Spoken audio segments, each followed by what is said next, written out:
The sun had set when I arrived at the edge of the town. A heavy fog had begun to roll in. It was a strange night, colder than usual for the season. The town was quiet, as if it had lost all of its usual rhythm. Not a single car passed on the main road. I was part of a search party, a small group of locals who had been called in after a woman, Evelyn Harris, had disappeared near an abandoned house. People said she had been walking back to town when she vanished without a trace. They all spoke in hushed tones, eyes glancing nervously toward the house that stood at the end of the dirt road. The stories about it were well known. Hauntings, disappearances, strange lights seen at night, but none of that ever bothered me. It was a house like any other, and I figured the rumors were just that. Stories spun by fearful minds. Yet, even I couldn't ignore the way the house seemed to loom over the town, like a specter itself, its broken windows staring like empty eyes.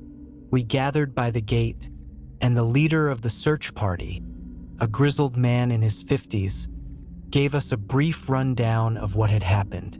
No one had dared to go inside, but they were certain Evelyn had been near the house. They asked me to help, and despite the odd prickling in my stomach, I agreed. I was never one to shy away from a challenge, and the thought of spending the night in that forsaken place didn't scare me as much as it should have. I stepped through the rusted gate, with my flashlight on as I approached the door, its beam cutting through the gloom. The house was as decrepit as the stories had said. The others lingered by the gate, watching from a distance, murmuring to one another. I turned the knob, and it creaked loudly, echoing through the silence. Inside, the air was thick with dust, the remnants of old furniture draped in white sheets, the floors creaking under my weight. I took a few tentative steps into the hallway, the beam of my flashlight dancing across the walls, revealing faded wallpaper peeling at the edges. There was no immediate sense of danger, but there was something unsettling about how still everything was. Not a sound, not even the distant rustling of leaves outside. The longer I stood there, the more I began to feel like the house was watching me. Slowly, I moved further in, my steps hesitant but determined. That's when I saw a note tacked to the wall near the doorway to another room. It was yellowed with age, but the handwriting was still legible. It seemed out of place, almost intentionally so, and I found my hand reaching toward it before I could even think about it. The words were brief but clear. Rule 1. If a door creaks open by itself, do not enter the room. Whatever opened it is waiting for you inside. Rule 2. If you feel your body grow weak or dizzy, don't sit down. If you do, you'll never get back up. Rule 3. If you find a mirror showing someone standing behind you, do not speak to them. This is the doppelganger, an entity that takes on your appearance and feeds off your identity. I stood there for a moment. My eyes lingered on the words, each rule more bizarre than the last. I couldn't help but laugh, the tension in my chest giving way to a nervous chuckle. These were just old superstitions, the kind of things people told each other to keep children from wandering into places they shouldn't. The thought of turning back crossed my mind for a split second, but I ignored it. I wasn't afraid of superstitions. I wasn't going to let some old note scare me. The first rule seemed like a joke. How could a door open by itself? Yet, as I looked down the hallway, my thoughts were interrupted by the faintest sound. The house was full of creaks and groans, but this one was different, more distinct. I couldn't tell where it was coming from, but it was there, a sound like a door slowly opening. The thought came to me. The door at the far end of the hallway had opened slightly. I hadn't heard it before, and now that it was ajar, it seemed to beckon me toward it. The faintest chill ran down my spine, but I pushed it aside. No way I was going to be scared by a damn door. The rules were just that, rules for children. I stepped toward it, the floor creaking under my feet as I approached, my eyes fixed on the gap. It smelled like something rotting. I was almost there when I stopped. Something was wrong. My body felt heavier, as if the house itself was pressing down on me. A dizziness washed over me, and I felt my knees start to buckle. My breath quickened, and I caught myself against the wall, forcing my legs to hold me upright. I didn't know what was happening, but I wasn't about to collapse. That's when I remembered the second rule. I could feel my head spinning, the darkness closing in around me. I struggled to keep myself from falling to the floor. Whatever was happening, I knew I couldn't sit down. I had to keep moving. The dizziness only worsened, pulling me deeper into the house as if something was trying to drag me into its grasp. I glanced at the door again. It was still open, just slightly, but now it seemed far more inviting. There was something drawing me to it. But then, as I moved closer, the faintest sound of something shifting echoed through the air, and I froze once again. This time, it wasn't just a creak or a groan. It was a soft rustling, like something was moving just out of sight. I turned, searching the darkness of the hallway, but there was nothing there. The rustling had stopped, but the sensation of being watched only grew stronger. The door at the end of the hall was still slightly ajar, its darkness impenetrable even with the beam of my light aimed at it. The smell of decay that had started faintly was now growing stronger, wrapping around me and filling my nostrils with a nauseating pungency. It wasn't just rot. It was something older, more unnatural, like the air itself had spoiled. I forced myself forward, keeping my back straight and my breathing steady. As I passed by an old mirror on the wall, I stopped. I hadn't planned to, but something made me look. At first, it was just my reflection staring back at me, pale and tense, the flashlight trembling slightly in my hand. But then I noticed something behind me. The hallway reflected in the glass was darker than the one I stood in. Shadows loomed larger, and at the edge of the frame, near the door I was heading toward, there was movement. A figure shifted in the dimness, but when I turned back to the mirror, the figure was gone, but the reflection was still wrong. My image wasn't moving. I was frozen in place in the glass, staring blankly back at myself. I reached up and touched my face, watched as my real hand moved while the reflection didn't. Then, as I stared, its lips curled into a smile, a grin that wasn't mine. The flashlight slipped from my hand, clattering to the floor and rolling until its beam pointed directly at the base of the mirror. I staggered back, refusing to look into it any longer. My mind raced as I remembered the third rule: do not speak to them. My reflection, the thing in the mirror, had moved closer to the glass, its face pressing against the surface as though trying to push through. Its breath fogged the inside of the mirror, creating streaks of condensation. I forced myself to turn away, scooping up the flashlight and gripping it tightly, but the soft sound of something tapping against the glass stopped me in my tracks. I didn't dare look back. The tapping became more insistent, sharper, like fingernails raking against the surface. I stumbled forward, not caring about the noise I made anymore, and moved deeper into the house. I felt like I was being funneled toward the open door at the end, as if the house itself were hurting me like prey. My footsteps echoed in ways they shouldn't have, sometimes doubling back on themselves or sounding too close when I knew I was walking forward.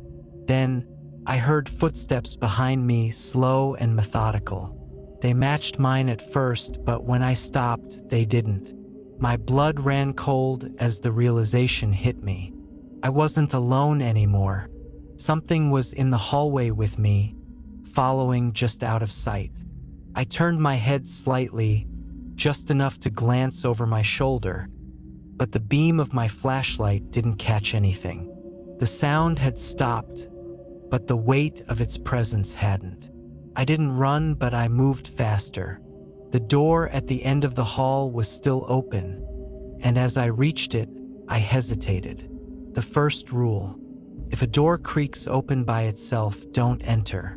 But the footsteps behind me were closer now, louder, and I didn't have a choice. I stepped through the doorway.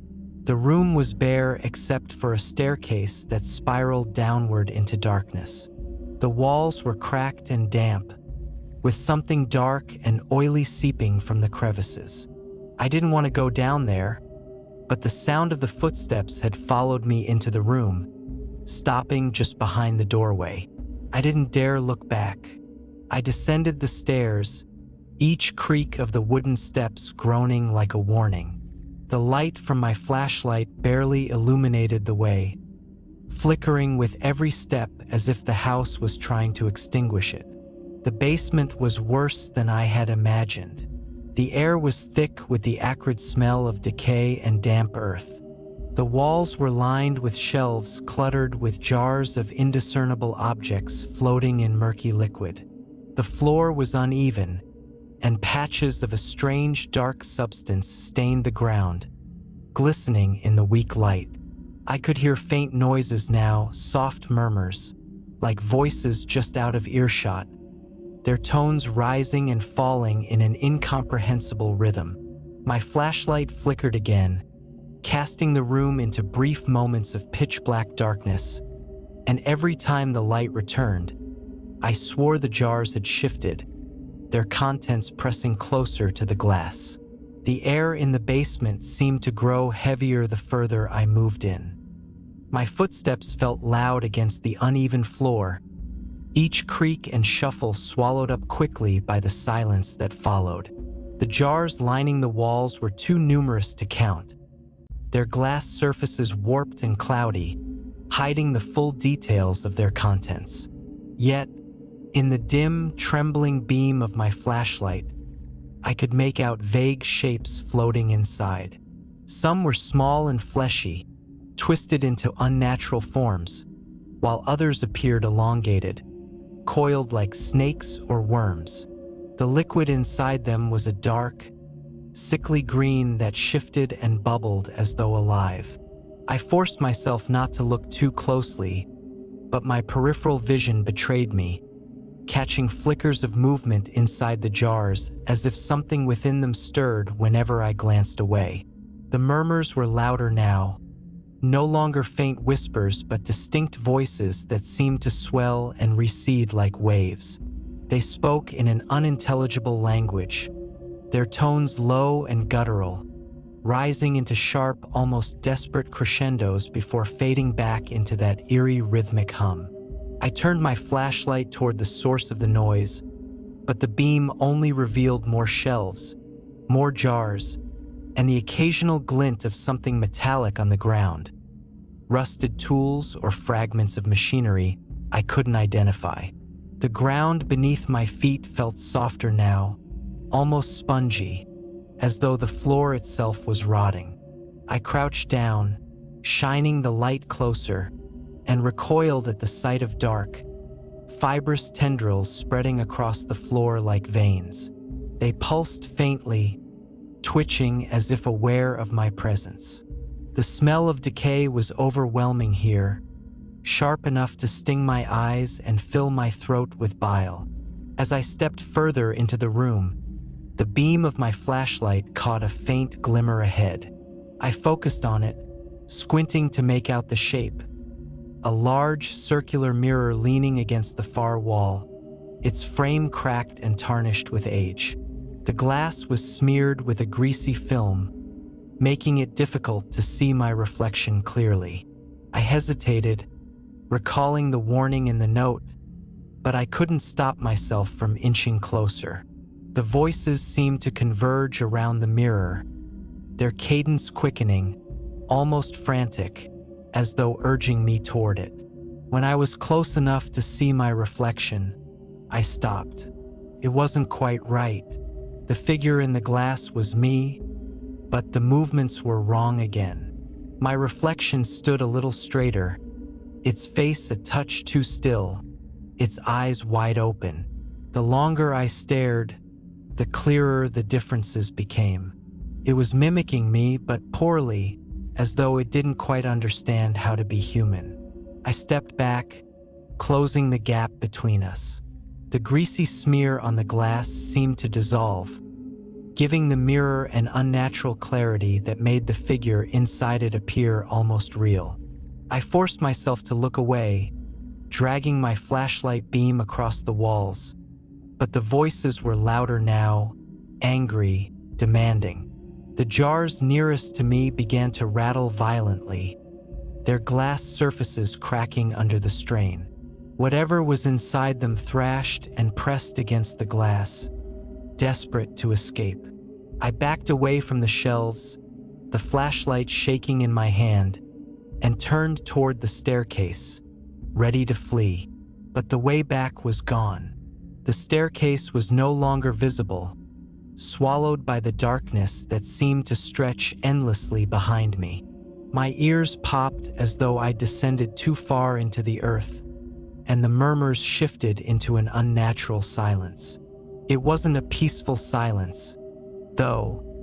It was charged, electric, vibrating faintly against my skin. I swept the flashlight across the room again, desperately searching for any sign of the stairs, any way out, but the beam caught something else instead. At the far end of the basement, opposite the mirror, a door I hadn't noticed before stood ajar. The edges of the frame were warped and uneven, as though the door had been forced into a wall that didn't want it there. Faint light leaked out from the crack, a sickly yellow that pulsated faintly, like the flicker of a dying flame. I didn't want to go near it, but I had no other options. The jars along the walls began to explode one by one, shards of glass flying outward, and the liquid inside them spilled onto the floor, hissing and steaming as it ate away at the wood. The sounds were deafening, a chaotic cacophony of shattering glass, hissing liquid, and guttural wails that rose from the shattered remains of whatever had been inside the jars. I kept moving, my focus locked on the door, until I was standing just inches from it. I couldn't see what lay beyond the door. It was as though the light itself was a barrier, obscuring whatever waited on the other side. I reached out, hesitating for a moment before placing my hand against the edge of the door. The surface was warm, almost hot, and it vibrated faintly under my touch, like a heartbeat. The murmurs started again, and I realized they weren't coming from the room anymore. They were inside my head. My name was among the words being spoken now, woven into the unintelligible chants, each repetition growing louder, more forceful. My hand trembled as I pushed the door open wider, the yellow light flooding over me, and for a brief second, I thought I saw movement, a shadow darting across the far side of the room beyond. Whatever was inside was waiting for me to step through. I hesitated at the threshold, but the murmurs intrigued me. My name was being repeated in a feverish cadence that shook me a little. The warmth from the door radiated outward. The yellow light dimmed, and there was a figure in the center of the room. A woman slumped against the far wall, her head bowed, long dark hair obscuring her face. It had to be her, Evelyn Harris, the woman everyone had been searching for. Relief mingled with dread as I called out to her, my voice trembling and barely audible over the hum of the air around me. "Evelyn, can you hear me?" She didn't respond. The strange pulsing tendrils from the basement stretched into the space and creeped up the walls, spreading across the floor like a living infection. Evelyn didn't move. She didn't acknowledge my presence, and as I drew closer, I could see her lips moving, muttering something under her breath. My name, over and over again. Her voice was hollow and mechanical, as though it wasn't coming from her at all but being pushed through her like a broken instrument. Evelyn, it's me. I'm here to help you, I said, kneeling down beside her.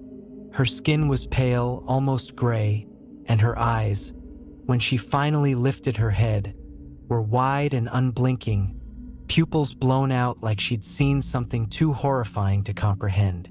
She didn't seem to see me at first, her gaze fixed somewhere just past my shoulder. But then her lips stopped moving, and she tilted her head slightly, focusing on me for the first time. "You shouldn't have come here," she said softly, her voice cracking. Her words made my stomach lurch, and before I could respond, she grabbed my arm with a strength that didn't match her frail appearance. Her fingers dug into my skin like iron clamps, and her eyes, now glinting with something dark and unnatural, locked onto mine. "It needs someone new," she whispered, her voice suddenly calm, almost relieved. I tried to pull away, but her grip tightened, her nails biting into my flesh. "What are you talking about? Evelyn, we need to leave," I stammered, panic rising as her expression shifted into something unsettling. An eerie calm, a faint, almost satisfied smile spreading across her face. "You don't understand," she said, her voice carrying an edge of something inhuman. "The house, it doesn't let go. Not unless someone takes your place." My heart thundered in my chest as her words sank in. The realization hit me like a blow. I wasn't here to rescue her. I was her replacement. My legs felt like lead as I struggled to stand, but her grip was unyielding, her frail form suddenly immovable as though rooted to the ground. The yellow light in the room flared brighter, filling every corner, and the murmurs swelled into a deafening roar. The shadows on the walls twisted and writhed, forming shapes that looked almost human but were grotesquely distorted, their elongated limbs reaching toward me. I pleaded with her, my voice breaking. "Evelyn, please, we can leave together. We can both get out of here." She shook her head slowly, that same eerie smile frozen on her lips. "You can't save me," she said. "I'm already free." The room began to shift around us. Evelyn's grip finally loosened and she stood. Her gaze lingered on me for a moment, and for the briefest second, I thought I saw a flicker of regret in her eyes. Then, without another word, she turned and walked toward the door I had entered. I tried to follow, but the moment she crossed the threshold, the door slammed shut with a force that shook the entire room. The yellow light dimmed, plunging me into near-total darkness save for the faint glow of my flashlight, which now sputtered weakly in my hand. The voices were gone. I banged on the door, shouting her name, but there was no response. My flashlight flickered one last time and went out completely, leaving me in absolute darkness. The floor beneath me was shifting as though the house itself was closing in around me. Then, from somewhere deep within the shadows, a sound echoed, a low guttural growl followed by the faintest shuffle of movement. I wasn't alone anymore. The house had me now, and whatever it had been waiting for was coming.